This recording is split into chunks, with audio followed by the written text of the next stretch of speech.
The shot you see right here is not being recorded on a professional mirrorless camera or even a point and shoot camera. It's being recorded on this tiny little $200 webcam that honestly should not look this good. My mind is kind of blown. This is the YoloCam S3, and it's YoloLiv's most affordable webcam option designed for creators, streamers, podcasters, and more. We are constantly on the hunt for affordable cameras for creators, so when YoloLiv reached out and asked if we wanted to test out their S3, we absolutely jumped at the opportunity because we've seen nothing but good things about this camera. When you open up the box, of course, you'll get the camera, which is the YoloCam S3. With that, you'll get the magnetic mount, which includes a 1/4-20 thread on the bottom, so you can either mount this directly to your computer screen and just clip it right on there, or you can mount it to different stands or tripods. It's just really flexible to choose wherever you want to set up this camera. You also get a USB-C to USB-A type cable, as well as a USB-C adapter, so you can connect this cable to USB-C devices. Getting this camera set up is honestly so easy. Just grab the USB-C cable, plug that in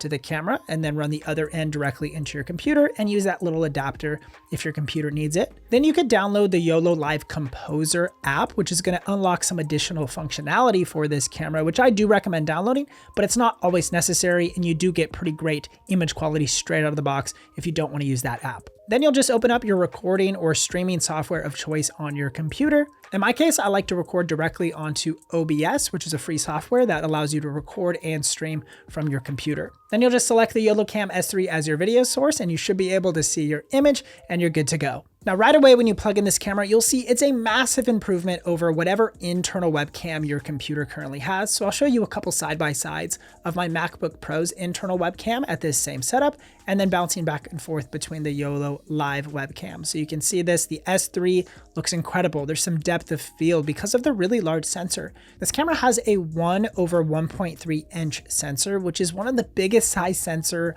webcams that you'll find on the market. And really that is what's contributing to this great image quality. Typically, some of these webcam sensors are just so tiny, but the larger sensor in the S3 is what's making this image look so good. You can see that the lights right here in the background are nice and soft and out of focus. It's because of this larger sensor that's featured in the S3. And here's a quick low light test of the low light capabilities of the S3. And I'll show you a split screen between my MacBook Pro's internal webcam so you can see what that would look like. And everything here is just auto settings. So I want you to see kind of worst case scenario. Literally all the lighting I have on is the lights in my house, and they're all behind me. So I have like literally no light hitting me. And this is what the shot looks like. Here's a quick comparison between the YoloCam S3's image quality and my Sony FX30, which I have placed right above it. This is my typical streaming setup that I use for all of my coaching calls and live streaming that I do here at Think Media. And then the S3 is just positioned right below it, and you can see the difference in image quality between the two. Yeah, I think if you look really close, you'll notice some differences in image quality, but I am shocked at how well the S3 is performing for being about 1/10 of the cost of the FX30. Now here's a few more side-by-side comparisons with the YoloCam S3 and a few different cameras, starting with the Insta360 Link 2C. This was my previous webcam that I would use anytime I was on the go, and you can see there's a pretty big disparity in image quality between the two. The next camera comparison is the original ZV-E10. This is the camera we've recommended for years, and you can see how it compares image quality wise with the ZV-E10. It's honestly really impressive that a little $200 camera can compete with an $800 mirrorless camera. And then finally, here is my $7,000 Sony A1 compared to the $200 YoloCam S3. Let me know down in the comments below how you think these two cameras compare. Now, if you want to unlock some customizations with this camera, I would download the YoloLiv Compose app, which is going to give you some extra customization and frame rate options, etc. with this camera that you're going to want to know about. The first little setting here is your aspect ratio. So you can actually very quickly with one click go from horizontal to vertical shooting, and you can even reorient the camera if you need, and then just go back to widescreen if you're recording in widescreen format. You also select your frame rate right here, and for some reason they have it in hertz right now, but they're actually going to fix this pretty soon. I asked them about this, and so this is where you'd select if you want like 30 frames per second, you'd actually choose 30 hertz, but this will all change, and you can go up to 60 frames per second with this camera. So for this video, I'm recording at 30 frames per second in 4K resolution. For image settings over here, I did make some adjustments, and something I notice often with webcams is that webcams tend to be a little bit overly sharp, and I prefer to add some of that sharpening myself in post-production with my editing software of choice. So I reduced the sharpening to -4 for this video. I even bumped down the contrast just a couple, and then I would go add some of those things back and just kind of color grade the footage on my own. But there are some customization settings you can do right here in the software. There's also this little lens shading correction that accounts for some of the vignetting that happens typically with wider angle lenses. I find that turning that on is going to help with that distortion a little bit. So for my video and my purposes, I leave this setting turned on. For autofocus types, you have 3 different options you can choose from. AF-C, which is just continuous autofocus toward the center of the frame. AF-S, which is like a single spot autofocus, and then face detection, which is what I would prefer to keep it on. And that's just going to follow you around the frame. And I'm honestly really impressed at how this works. So those are the 3 options you have to choose from. I did want to do some autofocus testing so you can see how it compares to even like the FX30, which is a $2,000 Sony camera with a world-class autofocus.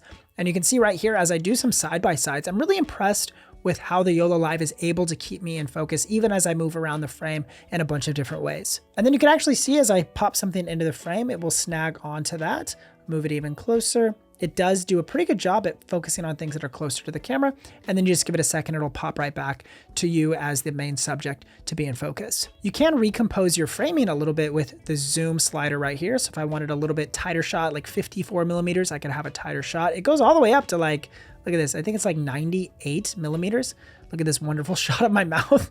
And then you can just zoom back out to 50. And I think most people would like the wider field of view. And then you would just move the camera forward or backward to get your appropriate composition. What's nice about the zoom feature is if you choose 1080p video instead of 4K, you can do up to like 4 times zoom without losing any image quality because this is a 4K sensor. So pretty cool feature. Now I love the ability to manually adjust some of my settings, and you can do this with your exposure settings here.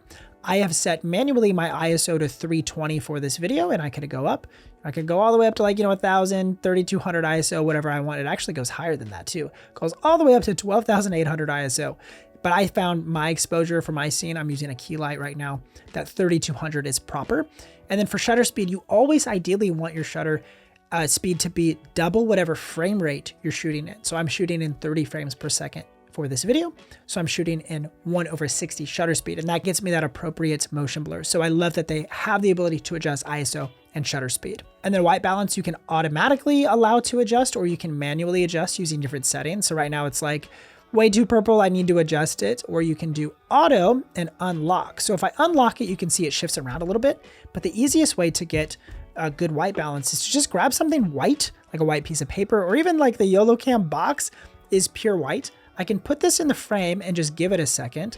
Then I'll scroll down and go ahead and lock the white balance.